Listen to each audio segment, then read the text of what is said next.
À l'heure où la rosée mouille les bottes, Monsieur Costille donne les premiers coups de faux. Hier réservé à la fenaison et à la moisson, l'usage de la faux est restreint aujourd'hui à l'entretien des abords de sa maison et à la nourriture de sa basse-cour. Avec un geste ample et maîtrisé, Gilbert Costille avance à pas compter.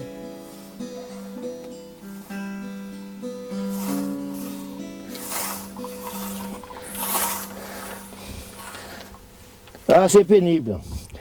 Je me présente, Costille Gilbert à Godon-Seyou. J'ai 79 ans. J'ai toujours travaillé sur mon exploitation familiale que m'ont laissé mes parents.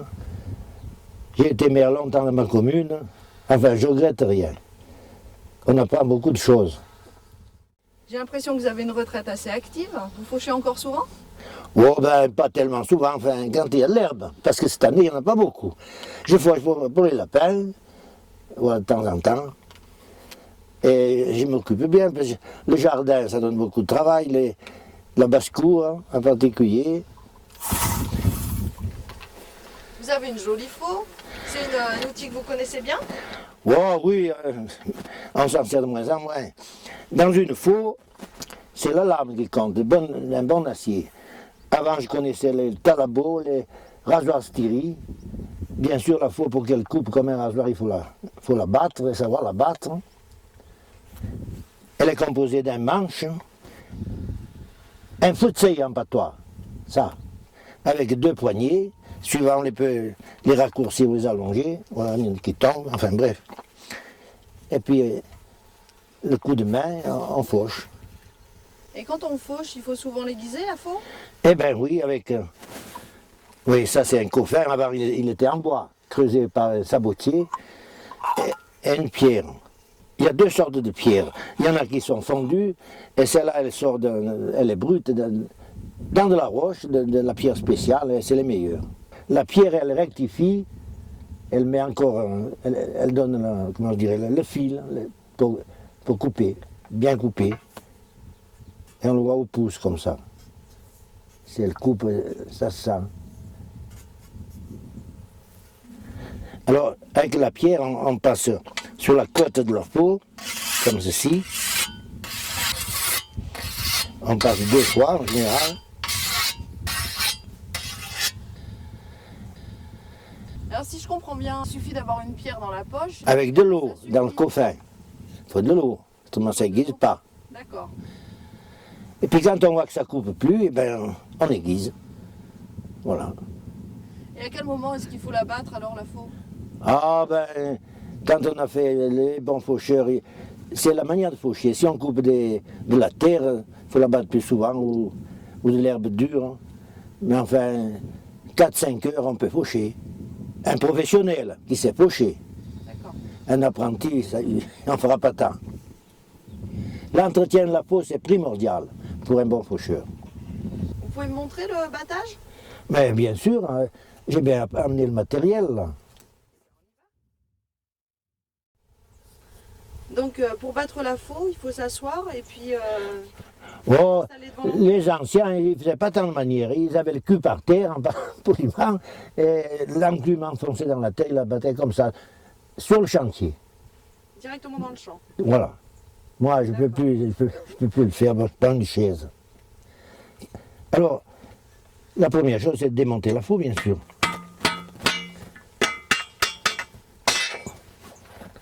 Elle est tenue par un coin en bois, c'est pas bien compliqué.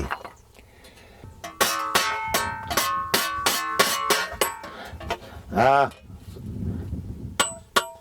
c'est pas le même son. Autant que possible, pour battre, il faut essayer de ramener le métal en avant, comme ça.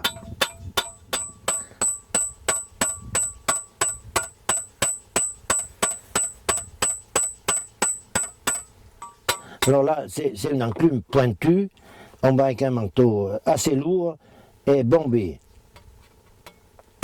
comme ceci. Puis l'autre technique, mais j'ai pas l'enclume, c'est une enclume plate. Alors on met la faux, au lieu d'étirer le métal vers ça, on le pousse comme ça, en avant, avec un manteau pointu comme celui-ci. Il y a plusieurs dimensions de faux. Plus l'homme est costaud, plus la faux est grande. Celle-là, vous voyez, elle est marquée, là, elle fait 70, c'est-à-dire 70 cm de longueur, mais il y en avait 80, 90. Avant, ça se déterminait en pouces, mais là, je ne sais pas exactement. Et normalement, elles ont un poinçon qui vient de l'origine de la faux. Mais il y avait des faux meilleurs que d'autres. Parce que c'est des faux qui sont usinés et trempés. C'est de l'acier spécial. Je ne sais pas s'il s'en fait encore, peut-être, j'en sais rien. Peut-être bien. Vous en avez eu beaucoup des faux dans votre vie? Oh, pas de... J'en ai peut-être bien eu... Non, pas beaucoup, parce que j'ai pas bien fauché. Je crois que mon père a acheté la première faucheuse avec les vaches en 1925.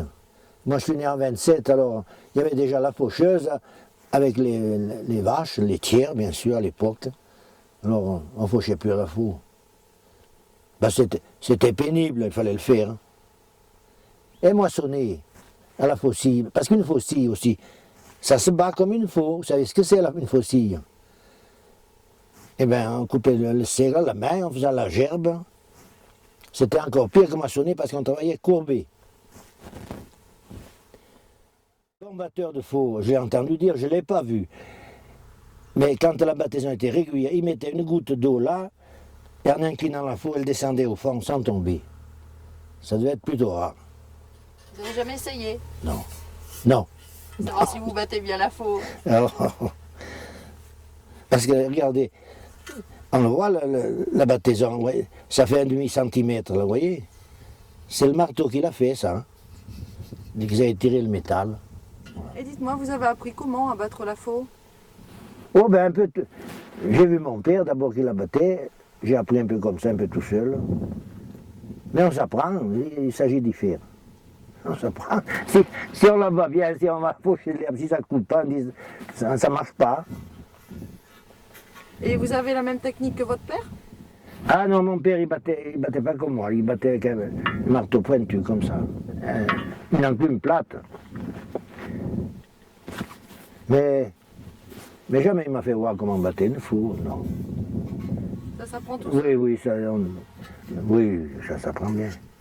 Ah, mais j'ai des fils qui sont chaudronniers, ils doivent savoir battre une faux, parce que la chaudronnerie, c'est un peu ça. Il faut étirer le métal, le former, à mon avis. Enfin, mais la faux, ils s'en servent pas, eux.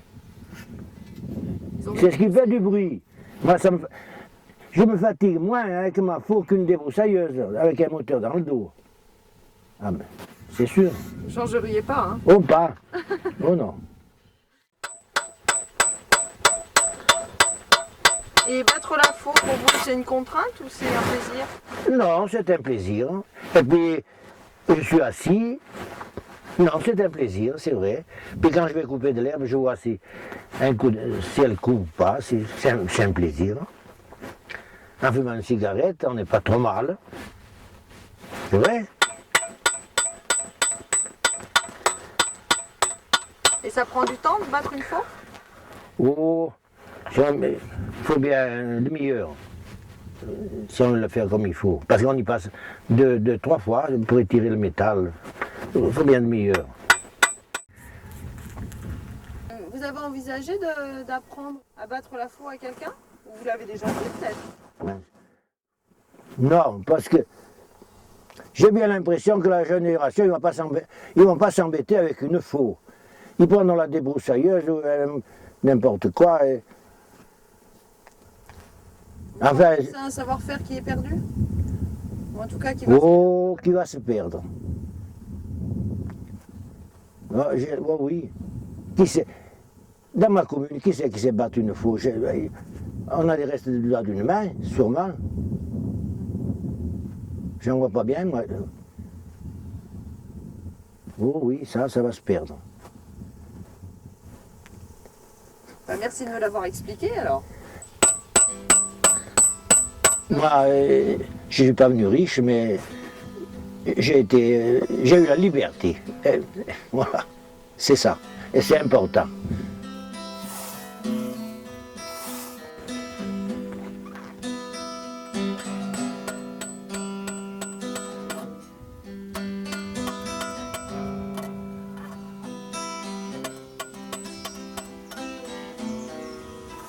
À l'image de Gilbert Costille, souhaitons qu'il y ait toujours des personnes pour qui le savoir-faire, le savoir-vivre reste essentiel. Quand le plaisir importe, le temps ne compte plus.